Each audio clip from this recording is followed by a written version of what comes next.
नमस्कार साथीहरू, तपाईहरुलाई स्वागत छ हाम्रो यस युट्युब च्यानलमा। आजको यस भिडियोमा तपाईलाई संविधान शिक्षा सम्बन्धी ऐन तथा नियमहरूको अखण्डबाट एकै 2 शिक्षा ऐन 2028 का विभिन्न जानकारी तथा विभिन्न वस्तुगत प्रश्न उत्तरहरूको सङ्गालो तपाईहरुको माझ प्रस्तुत गर्दैछु। तपाईहरु शिक्षा सेवा आयोग अन्तर्गत माध्यमिक र आधारभूत तहको तयारी गर्दै हुनुहुन्छ अथवा लाइसेन्सको तयारी गर्दै हुनुहुन्छ तथा अन्य विभिन्न लोकसेवा आयोग तथा विभिन्न क्षेत्रहरूमा संवैधानिक शिक्षा सम्बन्धी ऐन तथा नियमहरूका विभिन्न प्रश्न उत्तरहरू सोधिने गर्दछ र त्यस क्षेत्रको लागि एकदमै महत्त्वपूर्ण प्रश्न उत्तरहरूको सङ्गालो तपाईहरुलाई यस भिडियोमा प्रस्तुत गर्न गएको छु। सम्पूर्ण प्रश्न उत्तरहरू र यस सम्बन्धी विशेष जानकारीहरूका विभिन्न सङ्कलित गरेका विभिन्न बुदाहरू तपाईहरुलाई प्रस्तुत गर्न गएको छु। यस भिडियो कस्तो लाग्छ तपाईहरुले अन्तिमसम्म हेर्नुहोला र तपाईको कमेन्ट गर्न नभुल्नुहोला र यस युट्युब च्यानललाई सब्स्क्राइब गर्न नभुल्नुहोला। अब लागौँ यस खण्डमा यस भिडियोमा तपाईहरुलाई प्रस्तुत गर्न गरिएका र सङ्कलन गरिएका यस सङ्गालोमा सम्पूर्ण जानकारी सहितका विभिन्न प्रश्न उत्तरतर्फ शिक्षा ऐन संशोधित सहित 2028 को बारेमा तपाईहरुलाई प्रस्तुत गर्न गएको छु। विद्यालयको तहगत संरचनामा परिवर्तनको बारेमा 2028 को शिक्षा ऐन 2028 मा के कुराहरू परिवर्तन भएका छन् भन्ने विषयमा यसको जानकारी गरौँ। आधारभूत तह प्रारम्भिक बाल शिक्षा कक्षादेखि 8 सम्म रहेको छ। माध्यमिक तह कक्षा 9 देखि 12 सम्म 9 12 हुनुपर्ने 912 रहेको छ। 9 देखि 12 सम्म कक्षा 9 देखि 12 सम्म माध्यमिक तह। उच्च माध्यमिक शिक्षा परिषदको खारेजी पनि गरेको छ। राष्ट्रिय शिक्षा परीक्षा बोर्डको गठन, राष्ट्रिय र जिल्ला शिक्षा परिषदको व्यवस्था, अस्थायी शिक्षकहरूले प्रतिस्पर्धा र स्वैच्छिक अवकाश मध्ये एक रोज्न पाउने व्यवस्था पनि शिक्षा ऐन संशोधन सहित 2028 ले यसको संरचनामा विद्यालय संरचना र विद्यालयको यस ऐन सम्बन्धी विभिन्न बुदा अन्तर्गत पर्दछ। त्यसैगरी प्रारम्भिक बाल शिक्षा विद्यालयको संरचनाभित्र ल्याइएको, समावेशी शिक्षालाई विद्यालयको संरचनाभित्र ल्याइएको, संरक्षणलाई पनि अभिभावकको रूपमा स्वीकार गरिएको शिक्षा ऐन 2028 ले समावेश गरेको छ। यसैसँग सङ्कलित अन्य बुदाहरू रहेका छन्।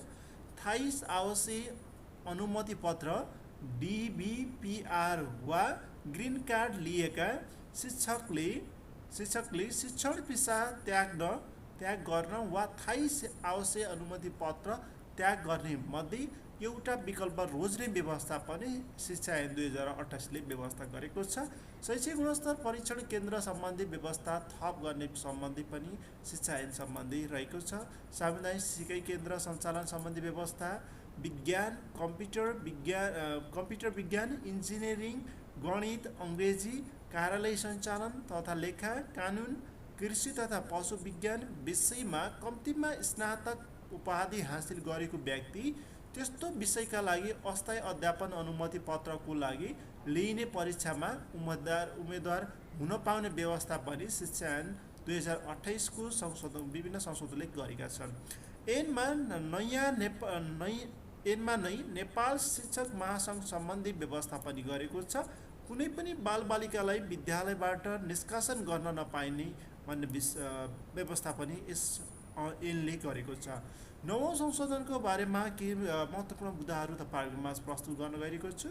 नवौं संशोधन 2074 साल 7 महिना 6 गते भएको छ र जसबाट यसबाट शिक्षक सिफारिसको बारेमा सम्बन्धमा गरिएका विभिन्न व्यवस्थाहरूको बारेमा तपाईहरुलाई प्रस्तुत गर्न गएको छु।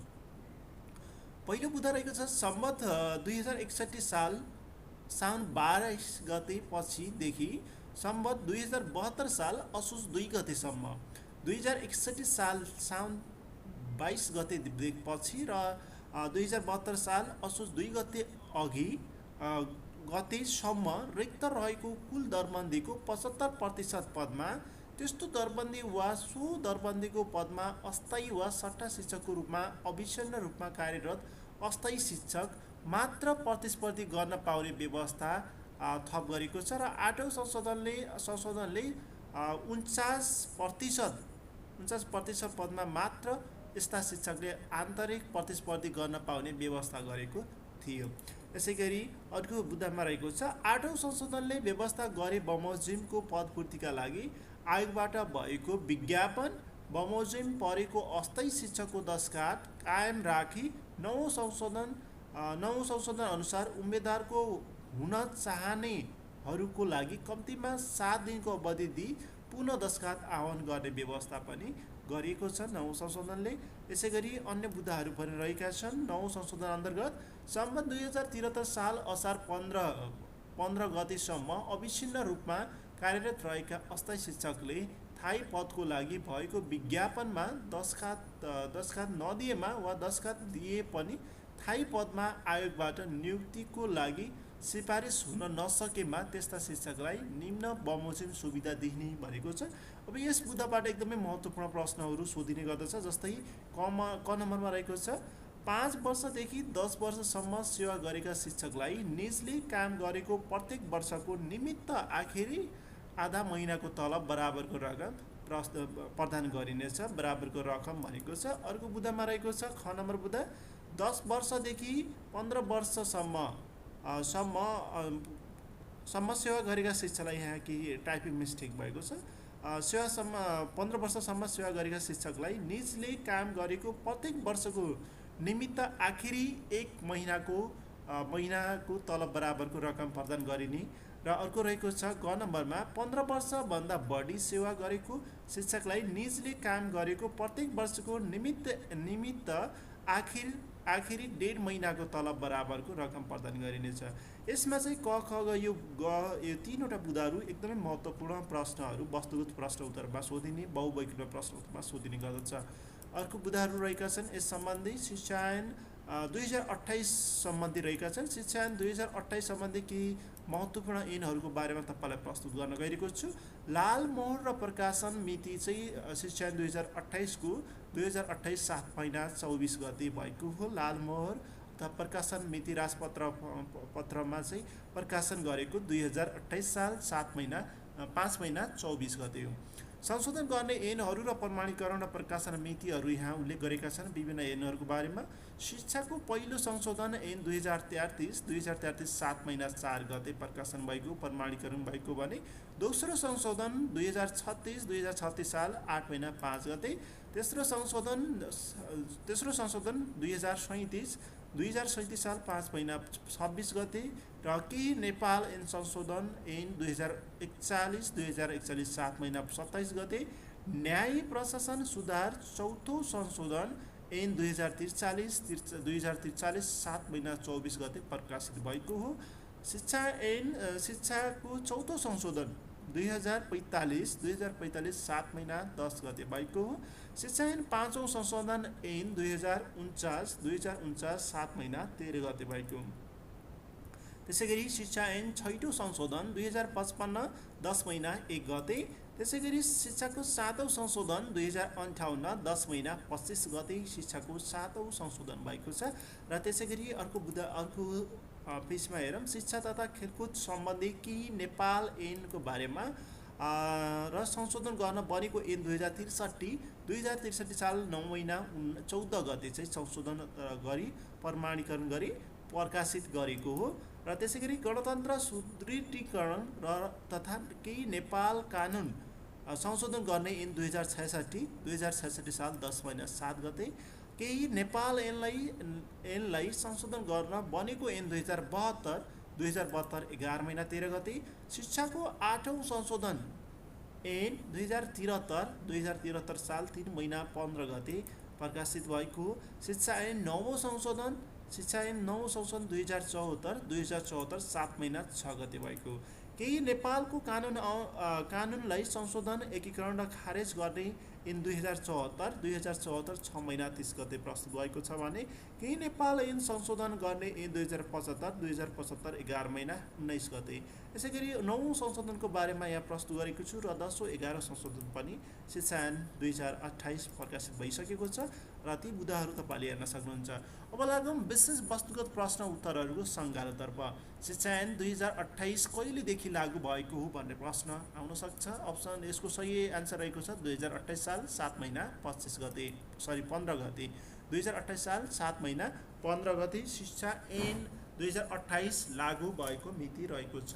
त्यसैगरी शिक्षा ऐन 2028 सर्वप्रथम कहिले लालमोहर सदर भएको हो, यसको सही आन्सर रहेको छ 2028 साल 5 महिना 24 गते।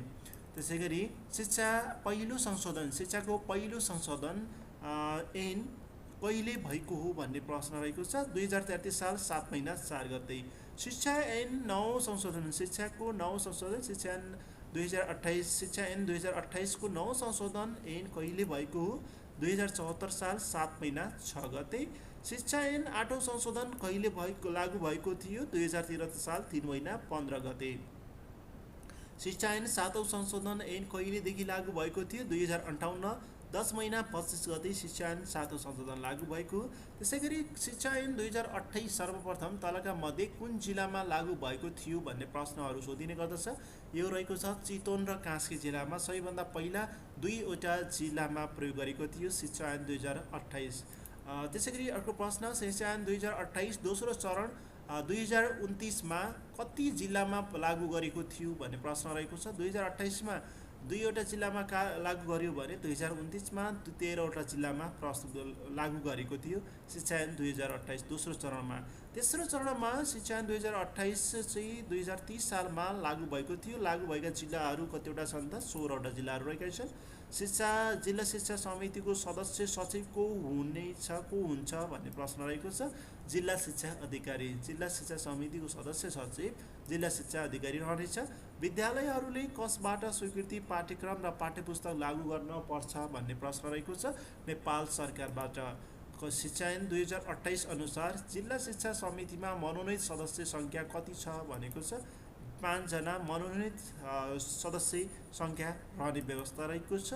अर्को प्रश्न रहेको छ। अर्को प्रश्नमा शिक्षा ऐन 2028 अनुसार जिल्ला शिक्षा समितिलाई कुन आधारमा विघटन गर्न सकिनेछ भन्ने प्रश्नमा तोकीय बमोजिमको जिम्मेवारीमा पुरा गर्न नसकेमा भन्ने यसको सही आन्सर रहेको छ। शिक्षा ऐन 2028 अनुसार यदि कुनै जिल्ला शिक्षा समिति विघटन भएमा अर्को जिल्ला समिति गठन नभएसम्म कस्तो व्यवस्था गर्ने व्यवस्था रहेको छ भन्ने प्रश्न रहेको छ। नेपाल सरकारद्वारा एक अस्थायी समिति गठन गर्न सकिने व्यवस्था रहेको छ। शिक्षक सेवा आयोगको सचिव भई कसले काम गर्दछ? शिक्षक सेवा आयोगको सचिव भई कसले काम गर्दछ? यसको सही आन्सर रहेको छ आयोगको वरिष्ठ कर्मचारीले शिक्षक सेवा आयोगको सचिव भई काम गर्ने गर्दछ। शिक्षक सेवा आयोगको अध्यक्ष हुन कति वर्ष उमेर पुगेको हुनुपर्दछ? 40 वर्ष यसको सही आन्सर रहेको छ। शिक्षक सेवा आयोगको गठन सम्बन्धी व्यवस्था शिक्षा ऐनको कुन दफामा रहेको छ भन्ने प्रश्नमा दफा 11 मा यसको रहेको छ। दफा 11 को ख मा रहेको छ। त्यसै गरी अर्को प्रश्न, शिक्षक सेवा आयोगको प्रत्येक आर्थिक वर्षको समाप्त भएका समयभित्र सो वर्षभरमा आफूले गरेका काम कारबाहीको वार्षिक प्रतिवेदन कहाँ पेश गर्ने व्यवस्था शिक्षा ऐनमा रहेको छ भन्ने प्रश्न रहेको छ। यसमा रहेको छ 3 महिनाभित्र नेपाल सरकार समक्ष पेश गरिसक्नुपर्ने हुन्छ। शिक्षा ऐनमा नेपाल सरकारले कस्तो स्थानमा घुम्ती विद्यालय सञ्चालन गर्न सक्ने व्यवस्था रहेको छ? विकट हिमाली क्षेत्रमा। ग्रामीण शिक्षा विकास कोषको अध्यक्ष को हुने व्यवस्था रहेको छ? ग्रामीण शिक्षा विकास कोषको अध्यक्ष को हुने व्यवस्था रहेको छ? शिक्षा मन्त्रालयको सचिव। शिक्षा ऐन अनुसार बिना सूचना लगातार कति दिनभन्दा बढी समय विद्यालयमा अनुपस्थिति रहेमा शिक्षकलाई पदबाट हटाउन सक्ने व्यवस्था रहेको छ? 15 दिन। यसै गरी अर्को प्रश्न रहेको छ। नेक्स्ट प्रश्नमा शिक्षा ऐन 2028 अनुसार कहिलेदेखि शिक्षक सेवा आयोगबाट अध्यापन अनुमति पत्र नलिई कसैले पनि शिक्षक पदका लागि उम्मेदवार हुन नपाउने व्यवस्था भएको हो? यसको सही आन्सर 2058 10 महिना 25 गते 7औं संशोधनबाट शिक्षा सेवा आयोगमा अध्यापन अनुमति पत्र नलिई कसैले पनि शिक्षक पदमा उम्मेदवार हुन नपाउने व्यवस्था गरेको छ। शिक्षा नियमावली शिक्षा ऐनको कुन दफाले नेपाल सरकारलाई नियम बनाउने अधिकार दिएको छ? यसको चाहिँ सही आन्सर रहेको छ दफा 19 ले। त्यसै गरी शिक्षा ऐन 2028 अनुसार सामुदायिक विद्यालय भन्नाले कस्तो विद्यालय बुझाउँछ? नेपाल सरकारबाट नियमित रूपमा अनुदान पाउने गरी अनुमति वा स्वीकृति प्राप्त विद्यालयलाई सामुदायिक विद्यालय भनिन्छ। नेपाल सरकार बाहेक कसैले विद्यालय खोल्न चाहेमा कसको सिफारिस सहित नेपाल सरकार वा तोकेको अधिकारी समक्ष अधिकारी समक्ष निवेदन पेश गर्नुपर्ने हुन्छ। यसको सही आन्सर रहेको छ जिल्ला शिक्षा समिति। यसको अर्को प्रश्न रहेको छ पूर्व प्राथमिक विद्यालय खोल्ने अनुमति वा स्वीकृति कसले दिने व्यवस्था शिक्षा ऐनमा गरिएको छ? गाविस वा नगरपालिकाले। त्यसैगरी शिक्षा ऐन 2028 अनुसार विद्यालय तहमा शिक्षाको माध्यम कुन भाषा हुने व्यवस्था रहेको छ? नेपाली भाषा, अङ्ग्रेजी भाषा वा दुवै भाषा। शिक्षा ऐन 2028 अनुसार विद्यालयले लागू गर्ने पाठ्यपुस्तक कोबाट स्वीकृति भएको हुनुपर्दछ? नेपाल सरकारबाट। जिल्ला शिक्षा समितिमा अध्यक्ष सहित कतिजना सदस्य रहने गर्दछन्? 9 जना रहने गर्दछन्। जिल्ला शिक्षा समितिमा मनोनीत सदस्यको पदावधि कति वर्ष हुन्छ? 2 वर्ष। शिक्षक सेवा आयोगको अध्यक्ष बाहेक कतिजना सदस्य हुने गर्दछन्? 2 जना। जिल्ला शिक्षा समितिको विघटन कसले गर्दछ? कसले गर्न सक्छ? नेपाल सरकारले। शिक्षक सेवा आयोगका अध्यक्ष लगायतका सदस्यहरूको नियुक्तिका लागि सिफारिस गर्न कसको अध्यक्षतामा एक समिति गठन हुने व्यवस्था रहेको छ? लोक सेवा आयोगको अध्यक्षतामा। शिक्षक सेवा आयोगको सदस्य हुन कति शैक्षिक योग्यता आवश्यक हुन्छ? स्नातकोत्तर। शिक्षक सेवा आयोगका सदस्यको अवकाशको उमेर हद कति हो? 65 वर्ष। यसैगरी अर्को प्रश्न रहेको छ शिक्षक छनौट गर्दा शिक्षक सेवा आयोगले कस्तो प्रक्रिया अपनाउन सक्ने व्यवस्था अथवा प्रावधान शिक्षा ऐनमा रहेको छ? लिखित परीक्षा, अन्तर्वार्ता र प्रयोगात्मक परीक्षा। शिक्षक सेवा आयोगको सदस्यमा नियुक्त हुनुभन्दा कम्तीमा कति वर्ष अगाडिदेखि कुनै राजनैतिक दलको सदस्य नरहेको हुनुपर्ने प्रावधान रहेको छ? 2 वर्ष अघि। सामुदायिक विद्यालयको विद्यालय व्यवस्थापन समितिमा कतिजना महिला सदस्य अनिवार्य रहने व्यवस्था रहेको छ? 3 जना। सामुदायिक विद्यालयको व्यवस्थापन समितिमा अभिभावकहरूले आफूमध्ये छानी पठाउने सदस्यमा कतिजना छान्ने व्यवस्था रहेको छ? 4 जना रहेका छन्। त्यसैगरी अर्को प्रश्न सामुदायिक विद्यालयको व्यवस्थापन समितिमा अध्यक्ष सहित कतिजना सदस्य हुन्छन्? अध्यक्ष सहित 9 जना हुने गर्दछन्। विद्यालय व्यवस्थापन समितिको बैठकमा विद्यालय निरीक्षण र स्रोत व्यक्तिलाई कुन रूपमा भाग लिन सक्ने व्यवस्था रहेको छ? पर्यवेक्षकको रूपमा भाग लिने व्यवस्था रहेको छ। शिक्षकको गुणस्तर कायम गर्ने सम्बन्धमा शिक्षक अभिभावक सङ्घको गठन गर्ने काम कसले गर्दछ? विद्यालय व्यवस्थापन समितिले। कुनै विद्यालयको विद्यालय व्यवस्थापन समितिले तोकिएको जिम्मेवारी पूरा गर्न नसकेमा सोको कारण खोली त्यस्तो व्यवस्थापन समिति कसले विघटन गर्न सक्ने प्रावधान रहेको छ त? जिल्ला शिक्षा समितिले। त्यसैगरी अर्को प्रश्न रहेको छ जिल्ला शिक्षा समितिमा अनिवार्य रूपमा कतिजना महिला सदस्य रहने व्यवस्था रहेको छ? शिक्षा ऐनमा रहेको छ 1 जना। जिल्ला शिक्षा समितिमा अनिवार्य रूपमा दलित सदस्य कतिजना रहेको हुन्छ? 1 जना रहेको हुनुपर्छ। विद्यालय व्यवस्थापन समितिका मनोनीत सदस्यहरूको पदावधि कति वर्ष हुने गर्दछ? 3 वर्ष। शिक्षा ऐन 2028 लागू हुँदा चरणगत रूपमा क्रमशः कति जिल्लामा लागू गरेको थियो? 2, 13, 16, 20, 24। शिक्षा ऐन अनुसार आवासीय विद्यालय भन्नाले कस्ता विद्यालय बुझाउँछ? यसको रहेको छ नेपाल सरकारबाट आवासीय विद्यालयहरूको रूपमा स्वीकृति प्रदान गरिएको विद्यालयका रूपमा चलाउने गर्दछ। अर्को प्रश्न रहेको छ शिक्षा ऐन अनुसार संस्थागत विद्यालय भन्नाले कस्ता विद्यालय बुझिन्छ? नेपाल सरकारबाट नियमित रकम अनुदान नपाउने गरी अनुमति वा स्वीकृति प्राप्त विद्यालय सम्झनु पर्दछ। शिक्षक सेवा आयोगका अध्यक्षको पदावधि कति वर्ष हुन्छ? 5 वर्ष। शिक्षक सेवा आयोगको सचिवालय कहाँ रहने व्यवस्था रहेको छ? काठमाडौँ उपत्यकाभित्र। आयोगले विज्ञापन खुलाउँदा रिक्त शिक्षक पदको सङ्ख्या कहाँबाट उपलब्ध गर्नेछ? शिक्षा विभागबाट। यी सम्पूर्ण प्रश्न उत्तरहरूको सङ्गालो तपाईँहरूलाई प्रस्तुत गरे शिक्षा सम्बन्धी शिक्षा ऐन 2028 इकाइ 2बाट संविधान शिक्षा सम्बन्धी ऐन तथा नियमहरूका विभिन्न खण्डहरूबाट सोधिन बस्ने यस खण्डबाट सोधिन सक्ने विभिन्न प्रश्न उत्तरहरू र विभिन्न जानकारीमूलक यो सहयोगी सामग्री तपाईँहरूलाई प्रस्तुत गरे। यस्तै विभिन्न प्रश्न उत्तरहरूको सङ्गालो र तयारीका विभिन्न भिडियोहरू प्राप्त गर्न हाम्रो यस युट्युब च्यानललाई सब्सक्राइब गर्न नभुल्नुहोला र केही टाइपिङ रहेका छन् यसमा रहेका केही टाइपिङ रहेका छन् र सम्पूर्ण प्रश्न उत्तर र सम्पूर्ण जानकारीलाई तपाईहरुलाई स्वर भाषण गरेर प्रस्तुत पनि गरेको छु र तपाईलाई यो भिडियो कस्तो लाग्यो कमेन्ट गर्न नभुल्नुहोला। अन्तिममा सम्पूर्ण भिडियो हेरेर तपाईले लाइक गर्न नभुल्नुहोला। हस्त धन्यवाद।